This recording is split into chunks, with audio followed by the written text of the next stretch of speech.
Assalamualaikum warahmatullahi wabarakatuh. Saya Zarina Yanti dari 12 IPA 9. Di sini saya akan sedikit membahas tentang hak asasi manusia atau HAM.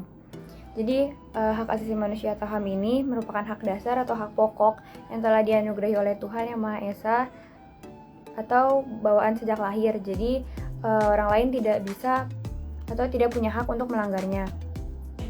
Hak asasi manusia ini juga terikat dengan hukum. Macam-macam pelanggaran hak asasi manusia perlu dipahami oleh setiap orang. Apalagi Indonesia merupakan negara yang berdasarkan atas hukum.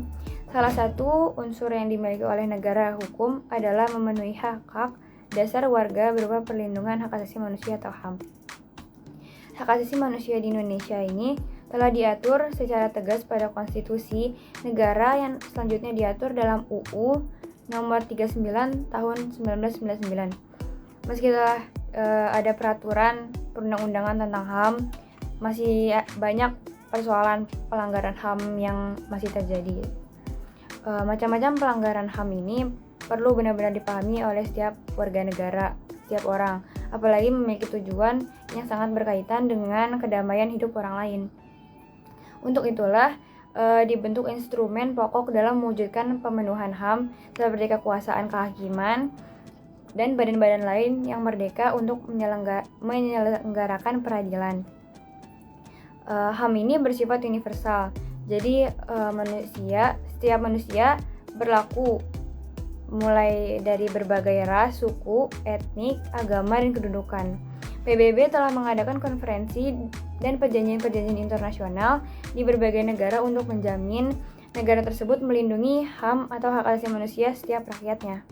Walaupun PBB telah mengeluarkan pernyataan terkait tentang HAM dan telah menyusun serangkaian aturan hukum untuk melindungi setiap individu di seluruh negara, ternyata pelanggaran HAM itu masih banyak ditemukan. Menurut UU RI nomor 26 tahun 2000 tentang peradilan HAM atau hak asasi manusia telah dijelaskan mengenai pengertian pelanggaran HAM.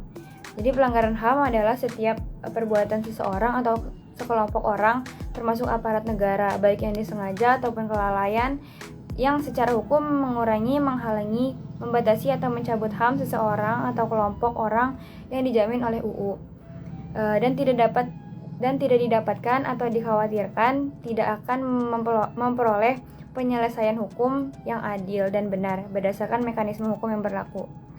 Sekian dari saya. Wassalamualaikum warahmatullahi wabarakatuh.